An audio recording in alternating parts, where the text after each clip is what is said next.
Euradio présente Fréquence Europe, une chronique européenne réalisée par Radio Judaïka et le Centre Europe Direct de Strasbourg.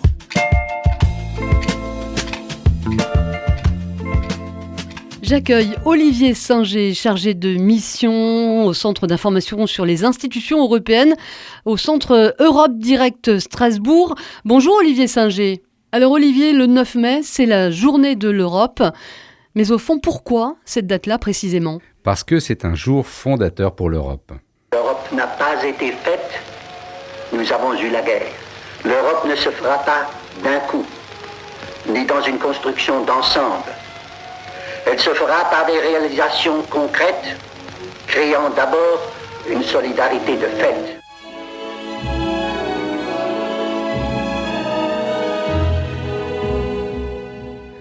Alors le 9 mai 1950, dans un salon du Quai d'Orsay à Paris, la salle des horloges, Robert Schuman, alors ministre français des Affaires étrangères, présente ce qu'on appelle aujourd'hui la déclaration Schuman. Ce discours, c'est le point de départ de la construction européenne. Mais attention, cette déclaration n'est pas un nouveau grand discours sur l'Europe. Robert Schuman propose du très concret. Mettre en commun la production de charbon et d'acier entre la France et l'Allemagne, deux matières premières qui, à l'époque, servaient aussi à faire la guerre. C'est donc un projet de paix basé sur deux productions indispensables à la reconstruction de l'Europe et de son économie. Et Robert Schuman, qui était-il exactement ? Alors Schuman, c'est une figure étonnante. C'est déjà un homme de frontières.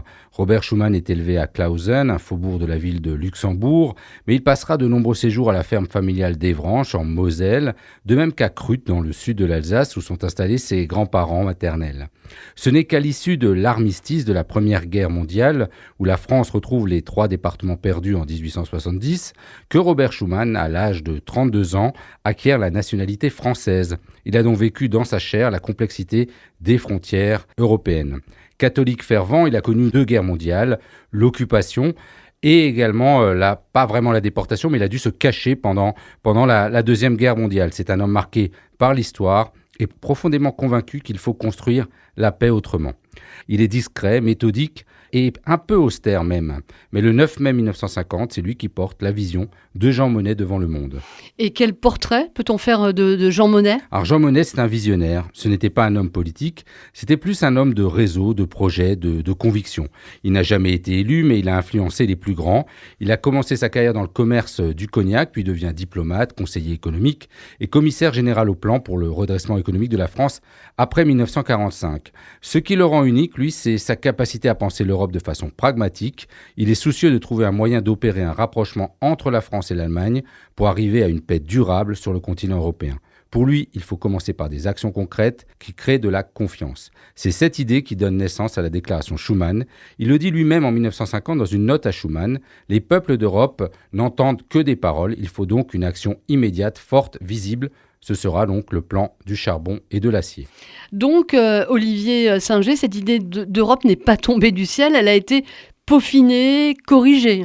Exactement, on est loin du coup de théâtre. Le projet a été affiné en fonction des réalités politiques et économiques de l'époque.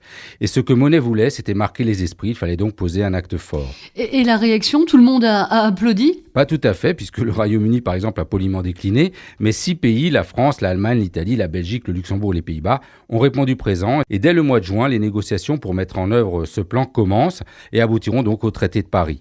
Un petit clin d'œil d'archives, il n'y a aucune photo du discours du 9 mai, aucun journaliste n'était là. Alors l'image qu'on voit souvent pour illustrer ce moment historique, ce n'est pas celle du discours, mais celle du 20 juin, quand les négociations ont officiellement été lancées.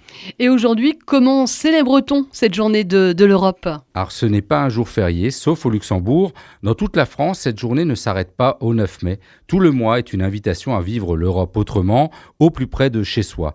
Pendant ce mois, l'Europe est mise à l'honneur par divers événements, villages européens, débats, expositions, concerts et plein d'autres choses encore. Qu'on soit à Nantes, à Strasbourg, à Lille ou à Bordeaux, tous les événements organisés dans le cadre du 9 mai, qu'on appelle aussi le joli mois de mai, sont répertoriés sur le site web europe-en-france.gouv.fr.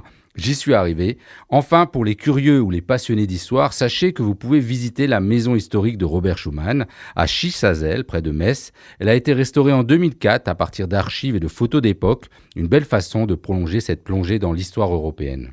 Merci Olivier Singer. Je rappelle que vous êtes chargé de mission au Centre d'information sur les institutions européennes, le Centre Europe Direct Strasbourg. EU Radio.